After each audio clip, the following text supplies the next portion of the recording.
नमस्कार मित्रों,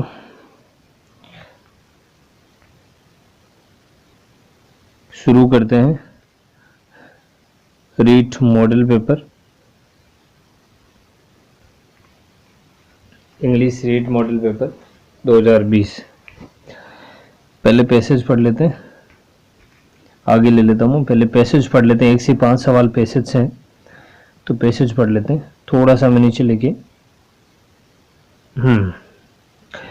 देखो, it had been tiring day, I was looking forward to a quite evening. एक थका हुआ दिन था, सारे दिन में थक गई थी। I was looking forward a quite evening, और मैं एक अच्छे शाम की तलाश में थी। My husband would not be back until late, तो मुझे ये भी पता था कि मेरे हस्बैंड है वो लेट तक नहीं आएंगे। I had decided to settle down in a comfortable chair in the living room, और मैंने क्या सोचा, क्या डिसाइड किया, मैंने ये निर्णय लिया कि कंफर्टेबल चेयर लेके मैं लिविंग रूम में बैठ जाऊँ और क्या करूँ, एक बुक को पढ़ना शुरू कर दूँ। I put the children to, मैंने बच्चों को put the children to bed early and prepared cold supper and some coffee, मैंने बच्चों को जल्दी खाना पीना खिलाया और सुला दिया, और एक कोल्ड सफ़र ठंडा खाना और कुछ कॉफ़ी बना ली। Soon I was sitting comfortably with a tray full of food before me and book at my side. फिर मैंने क्या किया, comfortably ट्रे में खाना लिया, साथ में बुक ली और बैठ गई। I was just beginning to eat when the telephone rang. मैं जब खाना खा रही थी, शुरू ही करने वाली थी या शुरू ही किया था कि अचानक फ़ोन की घंटी बजी। I dropped my knife and fork and hurried to answer it. मैंने जल्दी से नाइफ को रखा और फॉर्क, जो खाना खाने वाला कांटा होता है, उसको रखा, जल्दी से फ़ोन का आंसर देने के लिए चली गई। By the time I got back to the living room, फिर मैं वापस कहाँ आई, लिविंग रूम में आई। My coffee was already cold, पहले से ही मेरी कॉफ़ी ठंडी हो चुकी थी। After I finished my supper, मैंने सफ़र फिनिश करने के बाद I begin to drinking cold coffee, फिर मैंने कोल्ड कॉफ़ी लेना शुरू कर दिया। With my book open page number 1, और वो भी मेरी बुक 1 नंबर पेज पे, साथ ही साथ में बुक को भी पढ़ रही थी। Suddenly there was a loud knock at the door, अचानक दरवाजे पे नॉक हुआ। आगे ले लेते हैं। It gave me such a surprise that I spelled the coffee and made an ugly stain on my skirt. जैसे ही नोक बजा, मैं सरप्राइज हुई, और इस सरप्राइज में मेरा जो कॉफ़ी थी मेरी, वो क्या हो गया, स्कर्ट पे गिर गई। स्कर्ट पे गिर गई तो वहाँ क्या बन गया, स्टेन मतलब धब्बा बन गया। Some stranger had lost his way and wanted me to direct him. कुछ लोग, क्या जो दरवाजे पे कौन थे, कुछ लोग थे जो रास्ता भटक चुके थे और मुझसे निर्देश लेना चाहते थे, मुझे जानना चाहते थे कि रास्ता कौन सा है, किस तरफ जाए। It took me ages to get rid of him, मुझे काफ़ी समय लगा। एजेस मतलब काफ़ी समय, to get rid of him मतलब उनसे छुटकारा पाने, बचने, एस्केप के अर्थ में होता है, यानी उन्हें समझाने में मुझे काफ़ी टाइम लगा। At length I managed to, काफ़ी समय बाद मैंने खुद को मैनेज किया। Sitting down again and actually read a whole page with further interruption, फिर मैंने एक पेज को बिना किसी इंटरप्शन के पढ़ लिया। Until the baby woke up, जब तक कि बेबी जगा। He began crying loudly and I rushed upstairs. एक पेज पढ़ने के बाद बेबी रोने लगा। जगने के बाद मैं अपस्टेयर यानी सीढ़ियों की तरफ दौड़ी। The baby was still awoke at 11 o'clock. 11 बजे भी अभी भी बेबी जगा हुआ था। When my husband came home, जब मेरे हस्बैंड घर आए, I could have screamed, मैं ये जोर से चीख या चिल्लाहट करके कह सकती थी। when he asked, जब भी वो पूछे होते, ये कह सकती थी। If I had spent a pleasant evening, अगर मैंने अच्छी शाम बिताई होती। अच्छी शाम नहीं बिताई ना, बीच में इंटरप्शन हो गया। पहले तो उसमें बीच में लोग भी आए रास्ता पूछने के लिए, ठीक है। इससे पहले एक कॉल भी आया था, फिर वह भी जग गया था, तो प्लेजेंट इवनिंग तो हुई नहीं। तो प्लेजेंट इवनिंग होती तो वो चिल्ला के अपने पति से पूछते तो कह सकती थी। तो ये कहानी थी अपनी, एक पैसेज था। अब सवालों की तरफ बढ़ चलते हैं। पहला सवाल है, थोड़ा सा नीचे ले लेता हूँ। पहला सवाल है blank had spent A pleasant evening. ये कंडीशनल सेंटेंस है मित्रों। अगर एक तरफ कुड हैव एक्शन थर्ड है तो इफ के साथ हैड प्लस वर्ब की थर्ड फॉर्म आती है, तो यहाँ पर आंसर क्या हो जाएगा, इफ हो जाएगा। आगे सवाल number 2, who was the writers waiting for. Writer किसका वेट कर रही थी, हस्बैंड का। सीधा सा आंसर है पैसेज में से। Find out the noun out of the words. Noun find out करना, मैं आपको सारे वर्ड दिखा देता हूँ। सडनली, कॉफी, सम और कंफर्टेबल। सडनली एडवर्ब है मित्रों, कॉफी डिटरमाइनर है, सॉरी ये सम डिटरमाइनर है, कंफर्टेबल एडजेक्टिव है, कॉफी अपना क्या है, नाउन है। तो आंसर अपना क्या हो जाएगा, कॉफी हो जाएगा। 4 नंबर सवाल देखते हैं। Put the suitable preposition, I had decided to settle down a comfortable chair. मतलब जब चेयर पे बैठना होता है, जैसी कुर्सी बनी है उसके हिसाब से ही बैठेंगे, तो इनका यूज किया जाता है। शेप, जैसा शेप बना हुआ है उसके अनुसार बॉडी को ढाल लिया जाए तो वह इनका यूज होता है। आगे देखो, which word mean gate rid of. यहाँ गेट रीड ऑफ लिखा है। गेट रीड ऑफ का मतलब क्या है, मैंने बताया था एस्केप, कि वो उनसे पीछा छुड़ाना चाहती थी। तो वो कहती है कि मुझे काफ़ी समय लगा उनसे गेट रीड ऑफ करने में, बचने में या उनसे पीछा छुड़ाने में। आगे देखो, read the passage and answer the question. Passage को पढ़ो और आंसर दो। पैसेज को नहीं है, ये कविता है, तो पोइम को पढ़ना है और आंसर भी देते जाना है। तो पोइम मैं आपको बता देता हूँ। पहली लाइन इसमें है, let me not to marriage the true minds. तो ट्रू माइंड्स पे खत्म हो रही है, तो ये ए बन जाएगी इसकी राइम स्कीम। फिर है admit impediments, love is not love, love is not love, ये हो जाएगी बी। फिर है which alter when is alteration finds, फिर हो जाएगा ए, ठीक है। फिर रिमूव वाली हो जाएगी बी, ठीक है। एयर फॉक्स फिर हो जाएगा ए बी, फिर हो जाएगी सी, फिर सेकंड हो जाएगा डी, ठीक है। फिर सी डी, फिर ई एफ जी जी। इस हिसाब से इसका ये राइम स्कीम होगी। जो आप आगे सवाल आएगा उसमें अपन इसको समझ लेंगे। अब एक इससे सवाल कौन सा पूछा है, देखो अब सवालों की तरफ चलते हैं। देखो ये कह रहा है, थोड़ा सा नीचे ले लेता हूँ मैं। The marriage of true minds is, ये मैरिज ऑफ ट्रू माइंड्स है जो यहाँ कविता दी गई है, वो क्या है, एलिजी है, सोनेट है। तो मैं तो बता दूँ इसमें 14 लाइन है, 14 लाइन की क्या होती है, वैसे ही सोनेट होती है। तो अपना आंसर क्या हो जाएगा, सोनेट। अब देखो,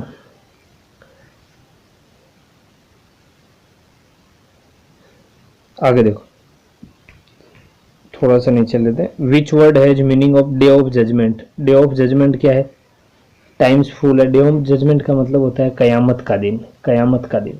तो कयामत का दिन, यह कौन सा वर्ड सही उत्तर दे रहा है, तो अपन जैसे पोइम में चलते हैं तो यहाँ एक वर्ड लिखा है, यहाँ वर्ड लिखा है but bears it out even to the edge of Doom.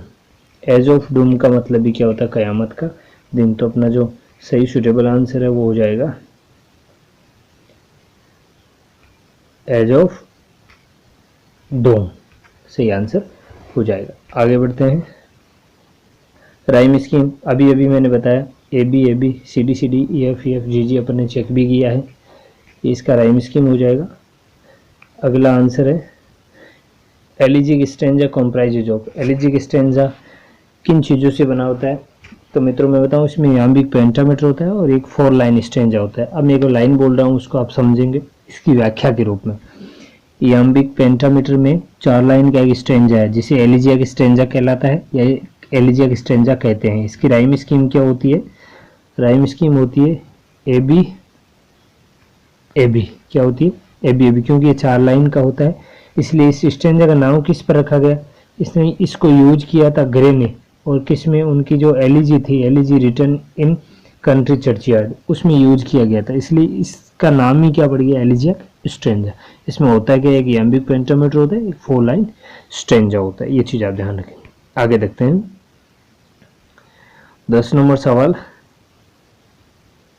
How many total lines are there in rhyme royal. Rhyme royal में कितनी लाइन होती है मित्रों, आपने पढ़ा है तो 7 लाइन का क्या होता है, राइम रॉयल होता है। ठीक है, इसकी राइम स्कीम भी बता दूं मैं राइम रॉयल की, A B B C C, A B B C C rhyme royal की राइम स्कीम होती है। आगे बढ़ जाते हैं, फिर देखते हैं अपन ये थोड़ा सा प्रॉब्लम हो रहा है। द स्काई इज क्लियर, कहा कि आसमान साफ है, बारिश हो सकती है, आसमान साफ है और बारिश हो सकती है, बिल्कुल नहीं। में संभावना ज़्यादा है, कैन में भी संभावना ज़्यादा है, माइट में बहुत ज़्यादा संभावना, कैंसिल हो जाएगा, सॉरी मस्ट में, तो अपना उत्तर क्या हो जाएगा, माइट। माइट किसके लिए आता है, रिमोट पॉसिबिलिटी, मतलब कम संभावनाओं के लिए। तो इस वाक्य को पढ़ने से ये पता चलता है कि संभावनाएं बहुत कम है, तो अपना आंसर भी क्या हो जाएगा, माइट हो जाएगा। आगे देखो 12 नंबर सवाल क्या कह रहा है, identify the correct one, describe the form of pentagon sonnet. जो पेंटागन सोनेट की फॉर्म को सही से दर्शाता है, यानी पेंटागन सोनेट क्या है, उसमें कौन सी चीज़ें समाहित होती है, उन 3-4 लाइनों में से आपको बताना है। तो मैं ऊपर ले लेता हूँ थोड़ा सा, यही है 3, बताओ। देखिए पेंटागन सोनेट में डिवीजन होता है, पार्ट्स होते हैं अलग अलग, ठीक है। Integrated form of such division नहीं। क्वार्टेंस का प्लेट होता है, नहीं होता। इसमें क्या होता है, ऑक्टेव एंड सेस्टेट होता है। पेंटागन सोनेट में क्या होता है, ऑक्टेव, एक ऑक्टेव होता है, एक सेस्टेव होता है, और कितनी लाइन हो जाएगी फिर, 14 लाइन हो जाएगी। ऑक्टेव में 8 होते हैं, सेस्टेट में 6 होते हैं। अब मित्रों देखो एक थोड़ी सी व्याख्या बता दूं मैं, जो सोनेट होती है, ये सोनेट ही तो है पेंटागन, तो सोनेट 3 प्रकार की होती है। पहली होती है इटालियन, जिसको मिल्टॉनिक भी कह सकते हैं, क्लासिकल भी कह सकते हैं, पेंटागन भी कह सकते हैं, रेगुलर भी कह सकते हैं। दूसरी होती है इंग्लिश सोनेट, जिसको शेक्सपियर सोनेट कहते हैं। तीसरी होती है स्पेंसरियन सोनेट। जो इंग्लिश और स्पेंसरियन सोनेट होती है उसमें तो 3 क्वार्टरन्स होते हैं, एक कपलेट होता है। लेकिन जो पेंटागन सोनेट या इटालियन सोनेट होती है उसमें एक ऑक्टेव और एक सेस्टेट होता है। ये चीज़ आप ध्यान रखेंगे। आगे बढ़ जाते हैं। अच्छा सवाल है, थोड़ा सा नीचे ले लेता हूँ, ये फिर से प्रॉब्लम हो जाती है। देखो blank sonnet start with 1 couplet and is followed by 3 quatrains. मित्रों लॉजिक समझेंगे आप। अगर मैं इस तरीके से लिखूँ ना, 3 क्वार्टरन्स है, एक कपलेट है, 3 क्वार्टरन्स और एक कपलेट अगर मैं लिखूँ तो कौन सी सोनेट हो सकती है, इसमें इंग्लिश भी हो सकती है और स्पेंसरियन भी हो सकती है, जो कि अपन ने इससे पहले वाली क्वेश्चन में भी ये व्याख्या देखी है। लेकिन यहाँ उल्टा लिखा हुआ है, ठीक है, उल्टा लिखा हुआ, पहले 1 कपलेट लिख दिया, उसके बाद में 3 क्वार्टरन्स लिख दिए। तो अब देखो कर्टल सोनेट में तो 10 और आधी लाइन है, 10.5 लाइन होती है, तो ये तो कैंसिल हो गया। स्पेंसरियन और जो इंग्लिश सोनेट है, स्पेंसरियन और इंग्लिश सोनेट है, इसमें पहले 3 क्वार्टरन्स होते हैं, उसके बाद 1 कपलेट होता है, तो ये तो उल्टा है, तो ये दोनों कैंसिल हो गए। अब रिवर्शियल, यानी उल्टी बात कर रहा है तो रिवर्शियल सोनेट यहाँ पे सही ऑप्शन हो जाएगा। आगे देखो 14 नंबर सवाल क्या कह रहा है, which is not correct about the curtal sonnet. Curtal sonnet के से संबंधित कौन सा सही नहीं है। अब देखो मैंने कहा था ना 10 10.5 लाइन होती है, तो 10.5 में किस तरीके से समाहित होती है वो इन चीज़ों में समझना है।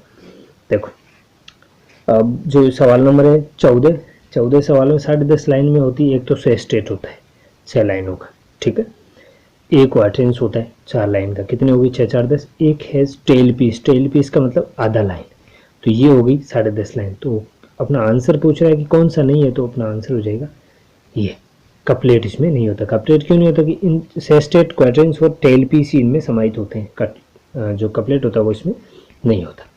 ये चीज़ ध्यान रखें।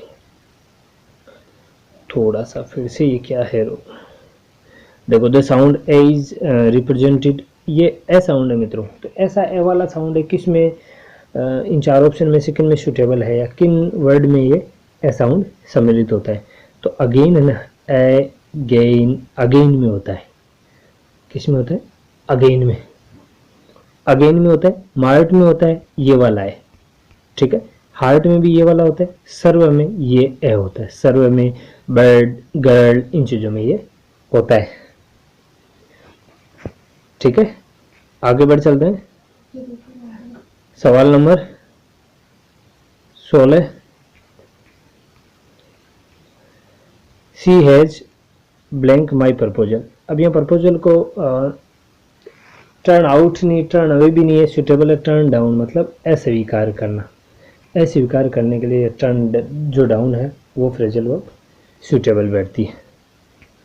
आगे देखो 17 नंबर क्या है, the form of composition designed for performance in theatre. Theatre में मित्रों जब थिएटर की बात आए तो न तो शॉर्ट स्टोरी, न एलिजी, न सोनेट, किस में हो जाएगा, ड्रामा। किस में होता है, ये ड्रामा में होता है। ड्रामा कहाँ होता है, थिएटर में होता है। आगे देखो, in which principle of teaching technique of advance organiser can also be used. Advance organiser कहाँ यूज हो सकती है, तो मैंने एक दिन पहले आपको बताया था एडवांस ऑर्गेनाइजर क्या होता है। जैसे मैं क्लास में बच्चे आने से पहले मैं बोर्ड पे लिख देता हूँ सारी चीज़ें, ठीक है, वो प्रिंसिपल ऑफ एक्सपोजर हो जाता है और वही क्या है, एडवांस ऑर्गेनाइजर है। यानी उनके आने से पहले अपन कुछ बता देते हैं पहले से ही। वो जो एडवांस ऑर्गेनाइजर क्या हो जाता है, प्रिंसिपल ऑफ एक्सपोजर हो जाता है। आगे आ जाओ, which is the second nature of man, यानी मनुष्य का दूसरी प्रकृति या सेकेंड नेचर किसको माना जाता है, हैबिट को। किसको माना जाता है, हैबिट को। आगे देखो, इन communicative approach the type of language used. Communicative approach में कैसी लैंग्वेज यूज होती है, तो मित्रों न तो फॉर्मल न लिटरेरी, ये जिनाइन का मतलब रोजमर्रा जो लैंग्वेज होती है वो यूज की जाती है, इसको ध्यान रखेंगे। 21 में देखो, in the communicative approach the use of target language during communicative activities. Communicative activities में टारगेट लैंग्वेज कौन कौन यूज करता है, केवल टीचर्स नहीं, केवल स्टूडेंट नहीं, दोनों ही करते हैं। टीचर उनके साथ साथ स्टूडेंट भी करते हैं। तो अपना आंसर क्या हो जाएगा, सी। आगे देखो, विच is not type of remedial teaching. Remedial teaching इनमें से नहीं है। देखो जो डायग्नोस्टिक टेस्ट होता है उसके बाद में भी रेमेडियल टीचिंग होती है, ठीक है, बिना डायग्नोस्टिक टेस्ट के भी होती है। ग्रुप रेमेडियल टीचिंग भी होती है, लेकिन कौन सी नहीं होती, ये नहीं होती। बहुत रेमेडियल टीचिंग का तो कोई सेंस ही नहीं है। तो अपना आंसर हो जाएगा डी। 23 नंबर सवाल देखो, सवाल है the recall and reorganisation type test आ रही है। रिकॉल एंड रीऑर्गेनाइजेशन जो टेस्ट है किसका हिस्सा होते हैं, ये ऑब्जेक्टिव टाइप टेस्ट का होते हैं। किसका, ऑब्जेक्टिव टाइप टेस्ट का। आगे देखो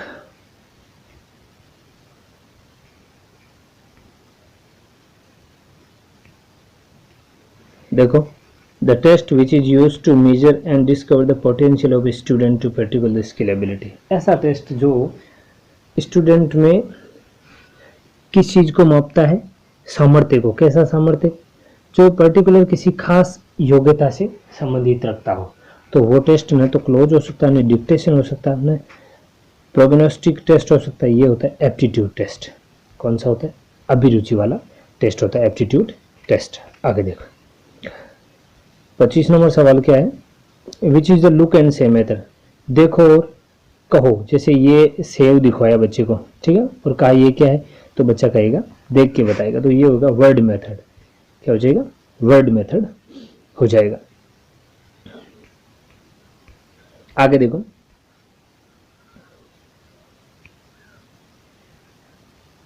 थोड़ा सा नीचे लेना पड़ेगा फिर से। Which is in which approach does the teacher introduce the new words incidentally in class. ऐसी कौन सी अप्रोच है जिसमें टीचर नए नए वर्ड अचानक बच्चों के सामने देते रहता है, तो बताओ देखिए कौन सी अप्रोच है। तो वो हो जाएगी अपनी सिचुएशनल अप्रोच। सिचुएशन के अनुसार जो टीचर है बच्चों के सामने नए नए शब्द देते जाता है, ठीक है, इंसिडेंटली अचानक से उनके सामने प्रस्तुत करता है। तो ये कौन सी हो जाएगी, सिचुएशनल अप्रोच हो जाएगी। आगे देखो, प्रेजेंट इंग्लिश एग्जामिनेशन पैटर्न। जो इंग्लिश का प्रेजेंट एग्जामिनेशन पैटर्न है वो क्या है, स्किल बेस्ड है, नॉलेज ओरिएंटेड है, दोनों है, दोनों ही नहीं है। तो ये नॉलेज ओरिएंटेड है। अभी का जो पैटर्न है वो क्या है, नॉलेज ओरिएंटेड है, स्किल बेस्ड नहीं है। इस चीज को आप ध्यान रखेंगे। आगे देखो, in the communicative approach the learners learns by. Communicative approach में लर्नर कैसे सीखता है, environment, discovery, following the teacher, guidance of teacher में डिस्कवरी। खुद खोज करता है और सीखता है, तो अपना आंसर क्या हो जाएगा, डिस्कवरी हो जाएगा। आगे देखो 28 नंबर सवाल है, multilingualism is an in learning a new language. नई लैंग्वेज सीखने में मल्टीलिंगुअलिज्म है, बहुभाषावाद क्या है, बर्डन है, मेथोडोलॉजी है, नहीं एन एसेट है, सहायक है, संपत्ति की तरह है, सहायता करता है हमेशा, तो ये क्या हो जाएगा, एन एसेट।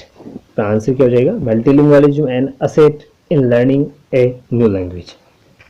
आगे देखो 30 नंबर सवाल, मल्टीलिंगुअलिज्म हेल्प्स इन, मल्टीलिंगुअलिज्म किन किन चीज़ों में हेल्प करता है, increase critical thinking, thinking power को बढ़ाता है बिल्कुल, कॉग्निटिव डेवलपमेंट भी बढ़ाता है यानी संज्ञानात्मक विकास करता है बालक का, ठीक है, बेटर प्रॉब्लम सॉल्विंग यानी कोई भी प्रॉब्लम होती है उसको सलीके से आसानी से सॉल्व करने की क्षमता मल्टीलिंगुअलिज्म देता है, क्योंकि इसमें बहुत सारी भाषाओं का ज्ञान होता है बालक में, तो इस तरीके से वो किसी सवाल को किसी तरीके से या अलग अलग भाषाओं के रूप में, जैसे सपोज करो कि मैं कहूँ कोई हिंदी का सवाल है, ठीक है, तो आपको हिंदी, इंग्लिश, कई तरीके की भाषा आती है, रीट में आपको अगर हिंदी में वो समझ नहीं आया तो आप उसको इंग्लिश वाली लैंग्वेज में समझ के, या इंग्लिश का सवाल है हिंदी वाली लैंग्वेज में समझ के आप अच्छी तरीके से कर सकते हैं, तो इसमें आंसर अपना क्या हो जाएगा, ऑल हो जाएगा। अब 30 का फॉर्मेट होता है मित्रों, लेकिन एक सवाल और बन गया था एक्स्ट्रा, तो वो भी मैं बता देता हूँ। वो सवाल है मित्रों, man is died while running marathon therefore the marathon running is dangerous. मैंने कहा एक आदमी मैराथन में दौड़ रहा है, ठीक है, और दौड़ते दौड़ते वो मर जाता है, तो फिर मैराथन को गलत बता दिया जाता है, तो ये इसमें आपको फैलेसी बताना है। फैलेसी क्या है, जब आप जो इनकरेक्ट इन्फ्रेंस निकालते हैं ना, गलत निष्कर्ष या तथ्य निकालते हैं, वो फैलेसी कहलाती है। तब आपको बताने की इस वाक्य में कौन सी फैलेसी है। अब मैं ऑप्शन के हिसाब से आपको एक चीज़ बता देता हूँ। ऑप्शन में देखो हेस्टी जनरलाइजेशन है, इक्विवोकेशन है, फॉल्स एनालॉजी है, डिवीजन है। मैं इन चारों के बारे में बताता हूँ पहले आपको, फिर आपको गेस करना है कि अपना आंसर कौन सा होगा।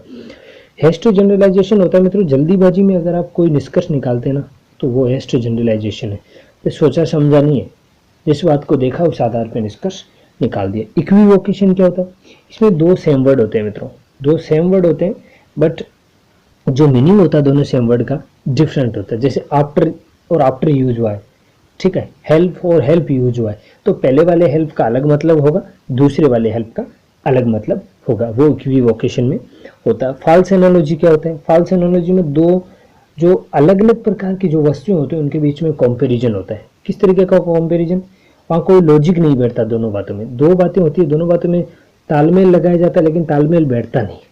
फॉल्स फैलेसी ऑफ डिवीजन क्या होता है, ये होता है होल टू पार्ट, यानी कोई बात जो सभी के लिए सत्य है तो वो एक व्यक्ति के लिए भी सत्य होगी। तो इसमें देखो यहाँ डिवीजन की बात नहीं हो रही है, फॉल्स एनालॉजी की भी नहीं है, इक्विवोकेशन की भी नहीं है, यहाँ तो जल्दीबाजी में कोई फैसला लिया जा रहा है, तो हेस्टी जनरलाइजेशन में आ जाएगा। मित्रों ये था अपना मॉडल टेस्ट पेपर। कैसा लगा, वीडियो को लाइक और शेयर करें, कमेंट करके भी बताएं। अगली क्लास में फिर मिलते हैं, तब तक के लिए धन्यवाद।